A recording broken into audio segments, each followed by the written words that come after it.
माननीय विखे पाटील साहेब, आपले माननीय उदय सामंत साहेब, आमचे शंभूराजे साहेब आणि आपले प्रसाद लाड साहेब यांनी येऊन आपल्या मागण्याच्या संदर्भातली सगळी चर्चा केली. आपण त्यांना जे आपलं म्हणणं आहे ते स्पष्टपणानं मीडियाच्या समोरच सांगितलेलं आहे की तुम्ही 58 लाख ज्या नोंदी शोधल्यात कुणबीच्या, प्रमाणपत्र सगळे द्या. तुम्ही आतापर्यंत जेवढे वाटप केलेत आणि राहिलेले सगळे वाटप 28 ऑगस्टच्या आत करा.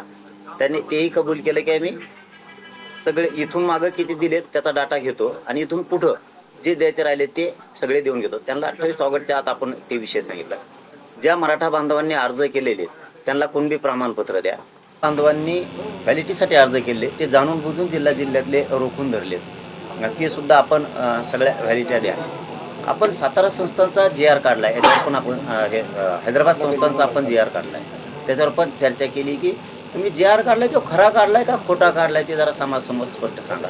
तर त्यांचं म्हणणं होतं आम्ही खराच काढलाय. खरा काढलाय तर मग कुणबी प्रमाणपत्र का वाटप होत नाहीये आणि व्हॅलिट्या का दिल्या जात नाही. तर मग आता त्याच्यात काय ते दुरुस्त्या करतो म्हणले. आम्ही हैदराबाद गॅजेट प्रमाणे मराठवाड्यातल्या मराठ्यांना कुणबी प्रमाणपत्र देतो, व्हॅलिट्या सुद्धा द्यायच्या, ती सुद्धा प्रक्रिया करतो. म्हणलं तुम्ही त्या अधिकाऱ्यांशी बसा, अधिकाऱ्यांना विचारा की तुम्हाला काय अडचणी येत आहेत. कारण सरकार बोलून जाताना अधिकाऱ्याला अडचण येतात, अधिकारी पण अडचणीत नाही आले पाहिजे प्रमाणपत्र. त्या विषयावरती चर्चा केली. त्यांनी एक आत्ता GR काढला होता मराठ्यांना OBCच्या सवलती, त्या सवलती सुद्धा लागू झालेल्या नाही आहेत. 100% फीज घेतल्यात, मग आता सवलती तर लागू केल्यात, सोयीसुविधा पण नाहीत, परराज्यातल्या पोरात ॲडमिशन घेतले. त्या संदर्भातला सुद्धा विषय ह्या 28 ऑगस्टच्या आत सगळ्या अंमलबजावणी तुम्ही त्याची करून ती लागू करा हे पण सांगितलं आपण.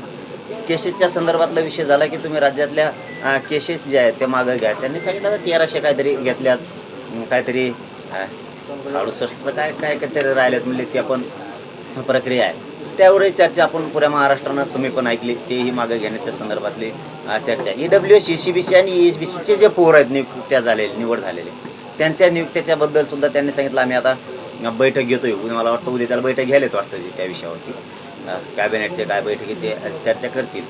पण MPSCच्या पोरांचा विषय घेतला होता, त्याही विषयात ते मार्ग काढून देतो म्हणून तीही जबाबदारी त्यांनी स्वीकारली. माझ्या बलिदान दिलेल्या बांधवांचे निधी आणि नोकरीचा विषय राहिला आहे. हे सगळे विषय सुटल्याशिवाय, आणि विशेष म्हणजे सातारा, कोल्हापूर, औंध, पुणे आणि बॉम्बे गव्हर्नमेंटचा गॅजेटियरचा GR मला पाहिजे लागू अंमलबजावणीसहित. त्यावरही त्यांनी सांगितलं की तोही काढतो आम्ही, अहवाल मागून घेतलाय. आता बघूयात 28 तारखेपर्यंत काय काय करतात. आपण जेवढ्या काय मागण्या या मागण्याच्या संदर्भात त्यांची चर्चा केली. परंतु याच पत्रकार परिषदेच्या माध्यमातून मी महाराष्ट्रातल्या मराठा समाजाला विशेष करून सांगतो, ज्यांच्या नोंदी सापडलेल्या असून सुद्धा कुणबी प्रमाणपत्र देत नाहीत अशाने 28 ऑगस्टला अर्ज घेऊन अंतरवालीत या. मला निपटारा काढायचा बरं का. पुन्हा सांगतो मराठा समाजाला, ज्यांनी व्हॅलिटीसाठी अर्ज केलेत पण व्हॅलिटी देत नाहीत त्यांनी अर्ज घेऊन 28 ऑगस्टला या. मला ते अर्ज घेऊन ठेवून तुम्ही सुद्धा इथंच राहायचंय. मला ते सरकारला दाखवायचे हे पोर आहेत आणि यांचे कामं राहिलेत म्हणून. आणि ज्यांनी हैदराबाद गॅजेटनुसार सुद्धा अर्ज केलेले असतील, देत नाहीत, त्यांनी सुद्धा अर्ज घेऊन या. म्हणजे कुणाचा विषय मागं राहायला नको. नोंद असून कुणबी प्रमाणपत्र नाही, कुणबी प्रमाणपत्र असून व्हॅलिटी नाही, कोणाच्या चुलत्याला दिली पुतण्याला देत नाहीत, पुतण्याला दिली बहिणीला देत नाहीत. तुमचे ते अर्ज घेऊन या, तिकडे पण अर्ज करा. अधिकाऱ्यांकडे, तहसीलदारकडे, SDM कडे तुमचे अर्ज करा त्या प्रमाणपत्रासाठी. आणि मग इकडे सुद्धा एक त्याची झेरॉक्स कॉपी घेऊन या, म्हणजे जेणेकरून आपल्याला सरकारशी बोलता येईल. कोणत्या बांधवांचे व्याज परतावे थांबले त्यांनी सुद्धा त्यांचे अर्ज घेऊन 28 ऑगस्टलाच इथं या. कारण आम्हाला ते सगळे जमा करून घ्यायचे, तुमच्याशी चर्चा करायची. मग ते एकदा जमा करून घेतले की 29 पासून सरकार कधी येईल त्यावेळेस ते मार्ग काढून घ्यायचे. कोणत्या विद्यार्थ्यांचे पंजाबराव देशमुखांच्या माध्यमातून शिष्यवृत्त्या राहिल्यात, सारथीच्या कुठल्या योजना राहिल्यात त्याविषयी आपण चर्चा केली.